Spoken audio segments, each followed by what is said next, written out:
오늘 하나님의 말씀은 로마서 7장 제목은 오호라 나는 곤고한 사람이로다입니다. 로마서 7장 17절에서 25절 말씀입니다. 말씀 전하기 전에 잠깐 기도하겠습니다. 아멘. 오늘 제목은 오호라 나는 곤고한 사람이로다 라는 제목입니다. 우리 본문 로마서 7장의 제일 마지막 절 24절에 나오죠. 24절 오 나는 비참한 사람이로다. 개역성경에 보면 오호라 나는 곤고한 사람이로다 이렇게 나옵니다. 같은 뜻이죠. 이 사망의 몸에서 누가 나를 건져내랴 하고 아주 절규하는 모습이 있습니다. 이 로마서는 신약 성경 29권 중에서 가장 이 기독교 교리의 핵심을 담고 있는 아주 중요하고 위대한 책입니다. 그 로마서에서도 7장과 8장은 아주 클라이막스를 이루는 그런 말씀이에요. 그래서 이 7장과 8장을 이렇게 이어서 읽어보면은 어떤 한 사람이 율법에 있다가 율법에서 복음으로 넘어가는 과정을 그리고 있어요. 그래서 여러분 율법 아래에 있으면 오호라 나는 곤고한 자로다. 누가 이 사망의 몸에서 나를 건져내랴 이렇게 되는 겁니다. 율법이 뭡니까? 유대인의 종교, 이스라엘의 종교, 유대교죠. 유대교는 그리스도교를 인정하지 않고 모세의 율법만을 인정하는 종교예요. 그래서 유대교와 그리스도교는 완전히 다른 종교입니다. 그런데 이 모세의 율법을 율법만 알고 살던 사람이 예수 그리스도의 복음을 이제 믿고 받아들이면서 어떻게 그 마음의 변화가 일어나나. 여러분 율법 아래 있으면은 이 사도 바울 같이, 사도 바울은 유대인이잖아요. 그러니까 태어날 때부터 유대인 부모 밑에서 율법을 배우고 율법 아래에서 자랐어요. 율법 아래에서 자라고 하여튼 그들의 생활과 그들의 모든 법이 율법이었습니다. 어렸을 땐 모르잖아요. 우리는 어렸을 때는 몰라요. 뭐가 뭔지 모르고 부모님들이 시키는 대로 하죠. 율법 잘 모릅니다. 그러나 이제 철이 들고 좀 성장해 가면서 율법을 알기 시작하죠. 그래서 이 7장에 보면은 전에 율법이 없을 때는 내가 살아 있었다. 그러나 율법이 들어오자 나는 죽고 죄가 되살아났도다 하는 것이 7장 9절에 있어요. 그러니까 우리도 법이 없을 때는 법이 없으면 어떤 범죄를 저질러도 그걸 처벌할 법이 없잖아요. 그 죄가 성립이 안 되는 거예요. 그러니까 법을 모를 때, 율법을 모를 때, 어릴 때는 나는 몰랐지만 내가 나이 들고 이제 좀 성장해 가면서 그 율법을 알면서 전에 율법을 모를 땐 내가 살아있었지만 율법이 들어오고 내가 알게 되니까 나는 죽고 죄가 살아났도다 라고 말하는 장면이 우리가 이거 보고 넘어가야 되겠네. 로마서 7장 9절에 있어요. 로마서 7장 9절에 보면은 전에 율법이 없었을 때는 내가 살아있었으나 여기 나오죠. 내가 율법이 없었을 때는 내가 살아 있었으나 명령이 오매. 명령이 십계명을 얘기하는 게 Ten Commandments라고 그러잖아요. 그 명령을 다른 말이 율법입니다. 율법 명령 똑같은 거예요. 율법이 오매 죄가 되살아나고 나는 죽었도다. 그래서 여러분 법을 모를 때는 내가 죄 졌는지 몰라요. 근데 법을 딱 알고 나서는 내가 이걸 어겼는데 이건 내가 어겼는데 이 법을 알고 나서 법이 들어오니까 내가 죄진 것이 명확히 드러나는 거예요. 성경에서 죄의 싹은 뭐죠? 사망이에요. 법을 몰랐을 때, 율법이 없었을 때, 어렸을 때 그때는 내가 죄졌는지도 몰라요. 그런데 율법을 알면서 명령이 들어오니까 이게 내가 죄를 졌구나. 그러니까 내가 죄인이라는 것이 드러나고 그 죄로 말미암아 나는 죽었고 죄가 드러나게 되었도다. 죄가 되살아났다는 것이죠. 그래서 율법 아래 있는 자들은 율법을 아무리 지키려고 해도 율법을 범하는 우리 인간이 신이 아니기 때문에 하나님이 아니기 때문에 반드시 율법을 범하게 돼 있어요. 그래서 율법을 주신 목적은 우리더러 죄를 깨닫게 하려고 법을 주신 거예요. 그걸 다 지켜서 하나님처럼 되라고 주신 게 아니라. 그러다 보니까 여러분 율법을 지키려고 하면 할수록 죄가 더 깨달아지는 거예요. 그러니까 어떻게 되겠어요? 내가 하나님의 뜻대로 살고자 하는데 내 마음은 원이로되 육신이 따라주지 않는 거예요. 마음은 하나님의 법대로 살고 하나님의 율법을 잘 지키고 싶은데 내 육신이 그렇게 하지 못하기 때문에 항상 죄를 짓는 걸 내가 보는 거예요. 그러면 죄를 질 때마다 내가 하나님 앞에 아유, 난 또 죄인이구나. 나는 어쩔 수 없는 사람이구나. 어쩌면 좋겠냐. 오호라 나는 공고한 사람이로다. 누가 이 사망의 몸에서 나를 건져내랴. 이렇게 절규하고 있는 것입니다. 우리 이제 본문을 보세요. 본문에도 그렇게 되어 있어요. 이게 성경 말씀이 조금 이제 어렵게 그 성경의 언어로 써 있어서 그렇지. 그러면서 17절에 그런즉 이제 그것을 행하는 자는 더 이상 내가 아니요 내 안에 거하는 죄로다 이렇게 말씀하고 있어요. 로마서 7장은 마치 사도 바울의 자기 고백 같은 글입니다. 우리가 생각할 때 사도 바울은 바울 사도는 거의 예수님 같은 분 아니야? 그런 경지에 오른 사람처럼 느껴지잖아요. 그는 유대인 바리새인들이나 랍비는 선생입니다. 율법을 가르치는 선생들이 그러하였듯이 어려서부터 율법을 철저히 지키고 율법 지식에 정통한 율법학자였었어요. 그래서 그의 도덕적 수준은 율법에 비추어 보아도 결점이 없었어요. 자기 스스로 볼 때 난 율법에 관한 한 나는 완전해 이렇게 말하던 사람이었어요. 성경 보면 이렇게 되어 있습니다. 빌립보서 3장 5절 6절에 나는 히브리인 중에 히브리인이요. 사도 바울이 그러는 거예요. 자기 자신을 율법에 관하여는 바리새인이요. 바리새인은 율법을 철저히 지키는 사람들이었어요. 아주 밥 먹고 율법 지키는 데만 아주 혈안이 되어 있는 정도로 철저히 율법을 지키는 사람이었죠.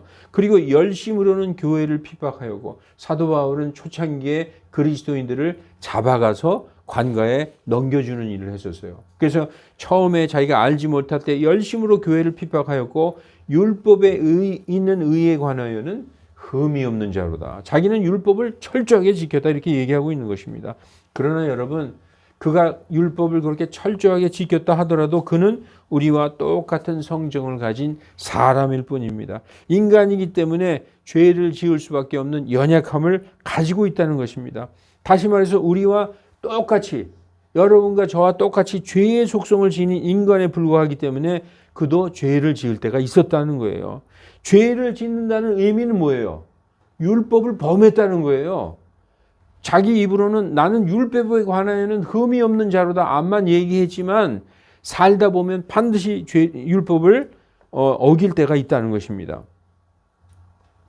그래서 율법은 예수님의 십자가에서 폐하여졌지만 율법은 폐하여졌다고 제가 입만 열면 여러분들에게 가르쳤잖아요. 얘기했잖아요. 그런데 이 율법이 완전히 폐해졌느냐? 그렇지 않다라고 성경에 써 있어요. 이건 또 무슨 말이냐? 이 말씀을 보시면 알 수 있어요. 예레미야서 31장 31절 그리고 33절에 주가 말하노라 보라 날들이 이르리니 내가 이스라엘의 집과 유다의 집과 뭘 맺으리라? 새 언약. 우리가 아까 만찬할 때 이 새 언약을 다른 표현으로 새 유언이라고 그러죠. 이 새 언약이 바로 복음이에요. 복음. 지금 이스라엘 백성들에게 얘기하는 거예요. 때가 오면은 내가 너희들 지금 율법을 지키고 있지만 때가 오면은 내가 새 언약을 너에게 주겠어. 그게 뭐예요? 그리스도의 복음이죠. 그러나 내가 이스라엘의 집과 맺을 언약은 이것이니 곧 그날들 이후에 내가 내 법을 그들의 속 중심부에 두고 먼저 모세의 율법은 사람의 중심부에 둔 게 아니라 책에 기록해 뒀어요. 지금 우리 세상 법처럼 법전에 기록된 책이에요. 그러나 내 법을 하나님의 율법 10계명을 어디에 둔다고요? 그들의 속 중심부에 두고 이제는 책에 기록된 게 아니라 사람의 마음판에 기록해 주신다는 거예요. 그래서 그들의 마음속에 그것을 기록하여 나는 그들의 하나님이 되고 그들은 내 백성이 되리라. 주가 말하노라. 여러분, 율법은 폐하여졌습니다. 근데 그 폐하여진 율법이 어디에 기록됐습니까? 모든 사람의 마음에 기록됐다는 거예요. 모든 사람, 믿는 사람이나 믿지 않는 사람이나 모든 사람의 마음에 기록해 주셨어요. 믿는 사람의 마음에만 기록해 준 게 아니라, 그래서 이것은 이스라엘 사람에게만 적용되는 게 아니라 하나님의 율법이 마음에 기록되었다. 이것이 이스라엘에만 적용되는 게 아니라 신구약을 초월하여서 하나님의 모든 자녀들에게 적용되는 것입니다. 따라서 우리는 율법이 뭔지 모르고 배운 적도 없고 율법을 지키며 산 적도 없지만 이 세상의 모든 국가의 법은 다 하나님의 율법에서 나온 거예요. 이 세상 거주하는 모든 세워진 나라의 법의 기초가 어디에서 나온 거냐? 하나님의 율법에서 나온 것입니다. 우리도 모르는 사이에 어려서부터 마음속에 기록된 율법의 틀 안에서 살아왔습니다. 여러분 잘 실감이 안 가죠? 그럼 제가 이제부터 얘기해 볼게요. 살인하지 말라. 간음하지 말라. 도둑질하지 말라. 남의 이웃을 탐하지 말라. 예? 부모를 공경하라. 그리고 위증하지 말라. 거짓 증거하지 말라. 이거 여러분 우리가 다 알고 있는 거죠. 다 우리가 기본적으로 어려서부터 누구한테 배우지 않아도 이렇게 부모님한테 사회에서 다 배워온 거잖아요. 살인하지 말라. 간음하지. 이게 원래 어디서 온 거예요, 이게? 하나님의 말씀 율법에서 온 거예요. 그러니까 우리는 율법을 배운 적이 없지만 기본적으로 하나님의 이 세상을 운영하시는 질서의 틀 안에서 살아왔던 거예요. 그래서 율법을 누가 가르쳐 준 적이 없지만 살인하면 이거 죄라는 거 알고 있어요. 도둑질하면 죄라는 거 알고 있어요. 모든 사람의 마음속에 하나님께서 기록해 주셨어요. 사람이라면 다 알고 있어요. 살인하면 안 된다는 거, 도둑질하면 안 된다는 거, 간음하면 안 된다는 거, 위증하면 안 된다는 거. 이런 거 다 우리 마음에 기록해 주셨다는 거예요. 따라서 우리는 율법이 배운 적이 없지만 하나님이 모든 사람의 마음속에 기록해 준 그 율법의 틀 안에서 살고 있는 거예요. 그래서 율법의 10계명이 우리 사회의 기본적인 법 질서를 이루고 있는 것입니다. 특히 하나님의 자녀들인 우리 크리스천의 마음속엔 하나님께서 기록해 놓으신 율법이 우리 양심의 기초가 되는 거예요. 양심에 기록해 주신 거예요. 그래서 죄를 지면 어디가 괴로워요? 양심이 괴롭죠. 양심의 가책을 받는 것입니다. 그래서 구원받은 성도들은 자신이 범죄했을 때 마음속에 기록된 이 양심의 법을 어김으로써 괴로워하는 것입니다. 죄를 지으면 양심이 먼저 반응하는 거예요. 책에 기록된 율법, 즉 구약에 이렇게 모세의 율법을 책에 기록해 놨잖아요. 그 책에 기록된 율법과 이렇게 신약시대의 마음속에 기록된 율법의 차이는 어떤 차이냐? 초등학생과 대학생의 차이예요. 책에 구약에 보면 율법책에 기록된 그 율법을 지키는 이스라엘 백성의 수준과 지금 우리 마음속에 율법을 기록해. 그래서 이 복음과 율법은 따로따로가 아니라 연장선상에 있어요. 그것을 마음속에 기록해 놓은 우리 성도와 구약의 이스라엘 백성, 율법을 지키는 백성과의 차이는 초등학생과 대학생의 차이라는 거예요. 세상의 법도 그래요. 책에 기록된 것만 범하지 않으면 무죄잖아요. 우리 지금 세상의 법전에 기록된 그 법률만 어기지 않으면 우리는 죄가 없잖아요. 누가 그 법전을 마음속에 막 사모하고 이것을 꼭 지키고 사랑하고 살라고 그런 사람 누가 있어요? 그런데 신약에 우리는 예수님의 법을 사랑하고 사모하고 그 믿음으로 그 말씀을 따라가면서 살아가고 있지 않습니까? 하나님의 양들로서. 그래서 율법도 마찬가지예요. 죄를 범해도 드러나지만 않으면 무죄입니다. 그러나 마음속에 기록된 율법은 양심을 괴롭게 함으로써 어떻게 되느냐? 양심이 괴로워서 참을 수가 없어요. 도저히 죄를 짓고. 우리 크리스찬이 죄를 지었어요. 우리 오호라 나는 곤고한 사람이로다. 이 양심이 괴로워서 살 수가 없어. 내가 또 죄를 지었구나. 내가 성도고 하나님 앞에 구원받은 자인데 내가 살면서 또 죄를 짓다니. 이건 나 구원받지 못한 거 아니야. 아, 나는 어쩌면 좋지. 오라, 나는 공고한 사람이로다. 이렇게 절규하게 되는 것입니다. 이러한 절규가 있는 사람은 구원받은 사람이에요.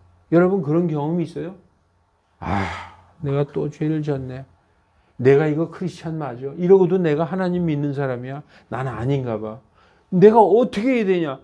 하나님 나 좀 용서해 주세요. 이 굉장한 괴로움이 오잖아요, 마음속에. 전 그런 적이 많이 있어요. 심지어 그것 때문에 눈물을 흘린 적이 있고, 야, 내가 이러면서 어떻게 말씀을 가르친단 말이냐. 괴로워한 적이 많이 있습니다. 그러한 것이 없으면 단 한 번도 없었다. 그거 크리스찬이 아니죠. 왜냐? 하나님의 말씀으로 인하여 근심하고 괴로워하고 곤고한 적이 없다면은 하나님의 말씀이 나에게 영향력이 전혀 없다는 거예요. 여러분, 그래서 이 마음속에 기록된 율법은 양심을 괴롭게 함으로 하나님께 회개하게 되는 것입니다. 사도 바울은 오늘 본문 직전에 15절에 내가 원하는 선은 행치 아니하고 원치 않은 악을 행하는데 그 악을 행하는 자는 내가 아니라 내 안에 거하는 죄인이라 이렇게 말했어요. 한번 볼까요, 말을? 내가 이 말씀을 읽고 전에 막 웃었거든요. 자, 보세요.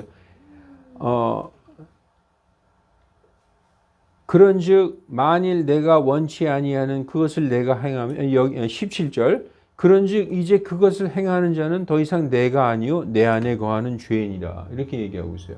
이게 내가 왜 웃었느냐 하면, 야, 이게 무슨 유체 이탈 화법이냐. 자기가 죄를 지어놓고 죄를 지은 자는 내가 아니라 내 안에 거하는 죄가 그랬다. 여러분, 누구를 내 손으로 딱 때려놓고 내가 때린 게 아니라 내 손이 때렸어. 이거하고 똑같잖아요. 이게 유체 이탈 화법이잖아요. 그래서 내가 막 웃었는데, 근데 이 말씀은 성경적으로 맞는 말씀이에요.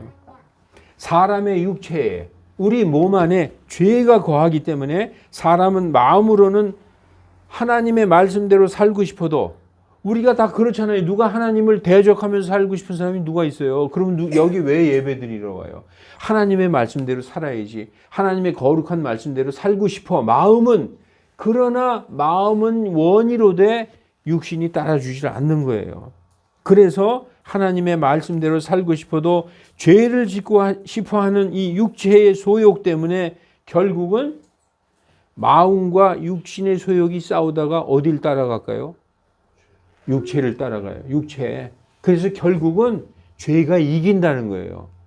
항상 우리도 살다 보면 내가 크리스찬이고 이거 하나님이 미워하시는 것이고 이건 하면 안 되는 거야. 그러면서도 저 유혹이 너무나 강렬하기 때문에 이거 할까 말까, 아예 하면 하나님이 기뻐하시지 않겠지 하다가 결국엔 어떻게 합니까? 한 번만 하나님이 용서해 주시겠지. 그리고 그 육체의 소욕을 따라간다는 거예요. 그래서 이걸 행하는 자가 내가 아니라 내 안에 거하는 죄다 라고 사도 바울이 말씀하고 있는 것입니다. 아담과 이브의 범죄 이후에, 그전에는 죄가 없었죠. 처음으로 선악과를 따먹고 죄가 세상에 들어왔어요. 죄가 들어옴으로 말미암아 뭐가 들어왔다고요? 사망이 들어왔다고 성경은 말씀하고 있어요. 그들의 육체는 저주를 받았어요. 죄 있는 육체가 되었고 그 죄 있는 육체로 자녀들을 낳았기 때문에 그 후로 낳은 모든 후손들도 다 죄 있는 육체를 물려받은 것입니다. 그래서 아버지의 피를 물려받으면 죄를 물려받은 거예요. 그런데 인간의 육체로 태어난 사람 중에서 죄를 물려받지 않은 단 한 사람이 있어요. 그분이 바로 예수 그리스도예요. 왜 예수님은 아버지가 친아버지로 친아버지의 씨를 받은 게 아니라 동정녀 마리아에게서 났을까요?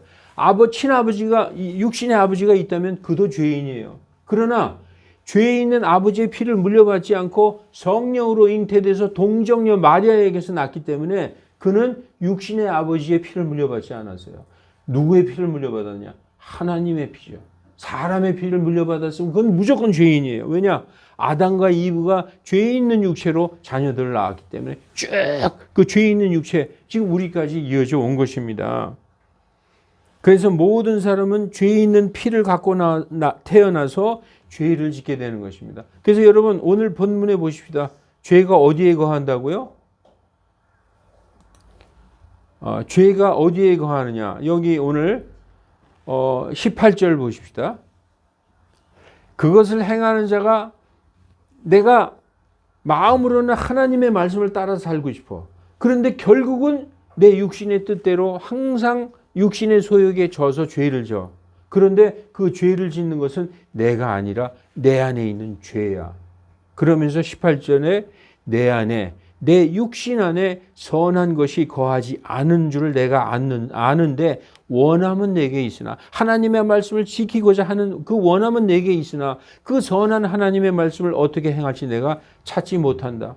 내가 원하는 선은 행치 아니하고 오히려 내가 원치 않는 그 죄를 행하나니 그것을 내가 악을 행한다. 이제 내가 원치 아니하는 그것을 내가 행하면 그것을 행하는 자는 더 이상 내가 아니라 뭐라고요? 내가 내 안에 있는 죄로다. 이렇게 말씀하고 있어요. 그러니 얼마나 괴로워요. 하나님의 말씀대로 살고자 할 때 꼭 뭐가 쓱 들어와? 육체의 정욕.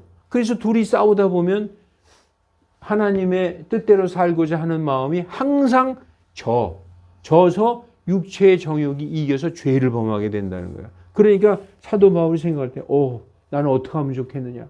난 계속 죄를 질 수밖에 없는 사람이로다. 여러분 그 고백은 우리의 고백하고 똑같은 거예요. 여러분 이런 거 못 느껴보셨어요? 하나님의 뜻대로 살고 싶어 나는. 당연히 크리스찬이니까 그렇게 하고 싶지. 그런데 왜 나는 자꾸 죄를 지을까? 이것이 여러분 얼마나 괴롭게 만듭니까? 우리의 고백이 여기 그대로 들어가 있어요. 오라 나는 곤고한 사람이로다. 그러잖아요. 22절 보세요. 내가 속사람을 따라 하나님의 법을 즐거워하나 내 마음에는 하나님의 법을 인정하고 즐거워해. 그러나 내 지체들 안에서 한 다른 법이 내 생각의 법과 싸워서 내 지체들 안에 있는 죄의 법 아래로 나를 사로잡아가는 것을 보는도다. 내 마음은 하나님의 법을 따르고 싶은데 한 다른 법이 있어. 그게 육신의 법이에요. 그래서 내 마음의 법과 육신의 법하고 막 싸우더니 그러더니 나를 죄의 법 아래로 사로잡아가는 걸 보는도다. 내가 또 죄를 졌구나. 내가 죄를 또 이기지 못했구나. 난 어쩌면 좋냐. 이 비참한 나를 누가 구하겠느냐. 이렇게 얘기하는 거예요. 그런데 여러분 이 로마서 7장이 얼마나 재미있느냐 하면 여태까지는 나는 어떻게 하면 좋냐. What can I do? 하더니 25절에 엄청나게 감사를 하고 있어요. 갑자기 예수 그리스도 우리 주를 통하여 내가 하나님께 감사하노라. 여러분 나는 어쩌면 좋냐 그러다 갑자기 우리 주 예수 그리스도를 통하여 하나님께 감사한다는 거예요. 왜냐? 내가 이와 같이 육신으로 죄를 짓는다 하더라도 끊임없이 오늘도 죄 짓고 그저께도 죄 짓고 계속 죄를 질 수밖에 없는 이 연약한 육신에 갖고 있다 하더라도 내 마음속에 뭐가 있다? 하나님의 법, 마음으로 생각으로 하나님의 법을 섬기기 때문에 나는 승리했다라는 거예요. 이 말씀을 보세요. 그런즉 이와 같이 내 자신이 생각으로는 마음이죠. 마음으로는 하나님의 법을 섬기고 또 육신으로는 죄의 법을 섬겨. 근데 왜 감사해요? 감사할 일이 왜 있어요? 마음으로 하나님의 법을 섬기는 자는 육신으로 죄의 법을 섬겨도 이겼다는 거예요. 이겼어. 그 성경이 증거하고 있어요. 지금 오늘은 7장 25절까지만 이어지는 8장을 한번 볼까요? 이어지는 8장에 놀라운 말씀이 있습니다. 아주 정말 놀라운 말씀이 있어요. 로마서 8장 이제 7장 25절에 우리 주 예수 그리스도를 통하여 내가 하나님께 감사하노니 하면서 그 이유가 내가 생각 마음으로는 하나님의 법을 섬기고 육신으로는 죄의 법을 섬기는데 그래도 감사하다는 이유가 뭐냐? 그러므로 이제 예수님 안에 있는 자들에게는 정죄함이 없다는 거예요. 나 혼자 정죄할 필요가 없어요. 난 죄인이구나. 나 또 죄졌구나. 예수님 안에 있기만 하면 예수님을 믿으면 하나가 되잖아요. 예수님 안에 있기만 하면 그 예수님 안에 있는 자들에게는 정죄함이 없다는 거예요. 정죄가 뭘까요? 재판정에서 판사가 아무개 유죄 땅 유죄 판결 내리는 게 없다는 거예요. 그래서 사도 바울은 예수 그리스도를 통해 내가 하나님께 감사하노니 내가 마음으로 하나님의 법을 섬기면 그러면 내가 설사 죄를 지은다 하더라도 정죄가 없어요. 왠지 알아요? 하나님과 우리가 자녀가 됐기, 부모, 자식 시간이 됐기 때문에. 그래서 여러분 기도할 때 하나님 아버지한테 기도하잖아요. 아버지가 내가 죄를 졌어도 예수님을 믿은 우리를 보고 기다려 주신다는 거예요. 아직 유죄 판결 안 내려요. 계속 기다리시는 거예요. 언제까지? 아, 내가 죄를 졌구나. 하나님 앞에 나가서 하나님 내가 살다가 또 이런 죄를 졌습니다. 아버지 날 용서해 주세요. 그럼 여러분 어떻게 해요? 자녀들한테. 안 돼. 너는 유죄야. 이럴 아버지가 있어요? 그래, 다음부터 그러지 마. 용서해 줄게. 또 이런 잘못하면 안 돼. 용서해 주시는 거예요. 그런데 예수님이 없어서 하나님하고의 관계가 끊어진 세상 사람들, 무신론자들은 죄 지은 지가 어떻게 되는 거예요? 유죄가 되는 거예요. 유죄. 다시 말씀드릴게요. 왜 예수 그리스도를 통하여 하나님께 감사드린다고 얘기할까요? 여기 보십시오. 예수 그리스도를 통하여. 자, 7장 25절. 예수 그리스도 우리 주를 통하여 내가 하나님께 감사하노라. 그죠? 예수님이 있기 때문에 내가 죄를 지어도 유죄가 아니라 하나님이 기다려 주시는 거예요. 그래서 내가 죄를 깨닫고 아버지한테 나가서, 아들이 나가서 아버지 잘못했어요. 그 용서만 빌면 다음부터 그러지 마. 용서가 되는 거예요. 그런데 예수님이 없어서 하나님과 우리가 부자 관계가 아니고 남남이야. 그러면 죄를 졌어. 너 유죄 이렇게 되는 거예요. 죄의 싹은 사망, 지옥 이렇게 되는 것입니다. 그렇기 때문에 예수님을 통해서 우리가 이 율법은 사망의 법, 죄와 사망의 법이요 정죄의 법에서 생명의 성령의 법으로 이동된 거예요. 그 말씀이 바로 우리가 읽었던 자, 로마서 8장 1, 2절 이거 눈여겨보십시오. 그러므로 이제 그리스도 예수님 안에 있는 자들에게는 정죄함이 없나니, 유죄 판결이 없나니 그들은 육신을 따라 걷지 아니하고 성령을 따라 걷느니라. 왜냐? 육신에게 맨날 져서 죄를 지어도 하나님의 법을 마음에 가지고 있어. 예수님 때문에. 그러면 성령을 따라 걷는 사람이요, 이는 그리스도 예수님 안에 있는 생명의 성령의 법이 죄와 사망의 법에서 나를 해방시켰다라고 놀라운 얘기를 하고 있어요. 여기서 이게 완전 뒤집어지지 않을 수가 있습니까? 저는 이 말씀을 읽고 놀라서 완전히 자빠졌어요. 이야, 이게 복음이구나. 이거구나. 이게 바로 하나님의 은혜구나. 우리는 죄 지을 수밖에 없는 존재인데 예수님을 통해서 우리의 모든 죄를 인정하지 않으시고 계속 기다리시는 거예요.